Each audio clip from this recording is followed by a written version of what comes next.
all the teachers go? Let's begin.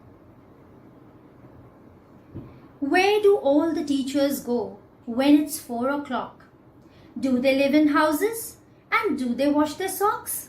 So here, the poet is wondering where the teachers go after 4 o'clock when the school gets over. And he has many questions. And in the line of those questions, he first asks whether they live in houses and if they wash their socks.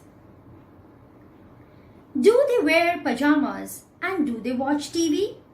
And do they pick their noses the same as you and me? Further, in the line of questions, he asks whether they wear the pajamas, they watch television, and do they pick their nose? That is, do they put their finger inside their nose like all ordinary normal people like you and me?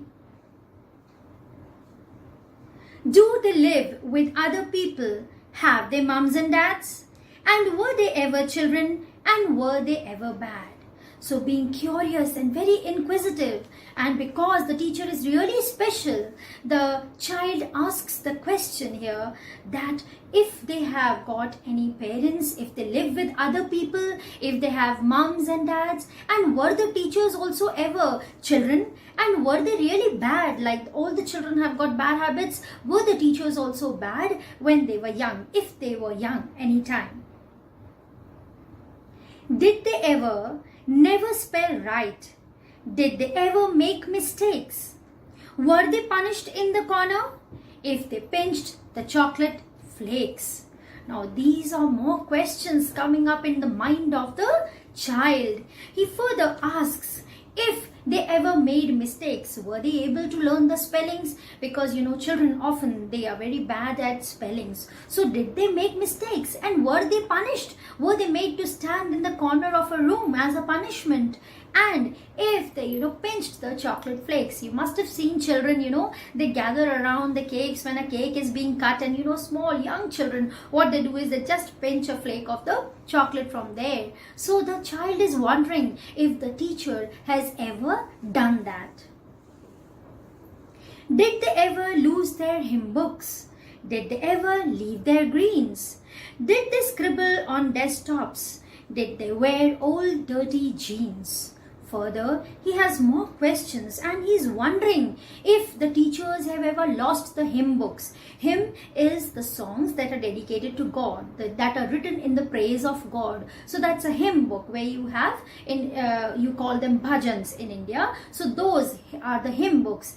And if they were lost by the teachers, that is what the child is wondering, because children often lose their books. Then further he is also wondering if they left the greens there. The greens are the green vegetables there that were given to the teachers when they were young. Did they ever leave the green vegetables there in the plates? And he's also wondering if, like all the other children, the teachers also scribbled there on the desktops. You must have seen children, they are just sitting idle there. They have a pen or a pencil or a compass in the hand and they just scribble there, write anything or just make signs or just lines there on the table. That is scribbling. So have the teachers done that when they were really young? And the children, they have their favorite dresses. So they keep on wearing the dress, that same dress day after day. So did the teachers also do the same? They kept on wearing the dirty jeans day after day. So these are the questions that he's asking. I'll follow one back home today. I'll find out what they do. Then I'll put it in a poem that they can read to you. Now this the poet is saying. Who is I over here? I is the poet. So the poet is telling all the readers that one day he will follow the teacher. Any teacher he's going to follow, and he'll find out what the teachers do. And then he would be writing whatever his findings are in the form of a poem. He'll write, and then they are the teachers. Now again, the teachers are going to read the poem to you. That poem will be read by the teachers to you, which the poet has written about the findings of what the teachers do. Okay, so that poem he's going to write, and the teachers are going to read that poem to you.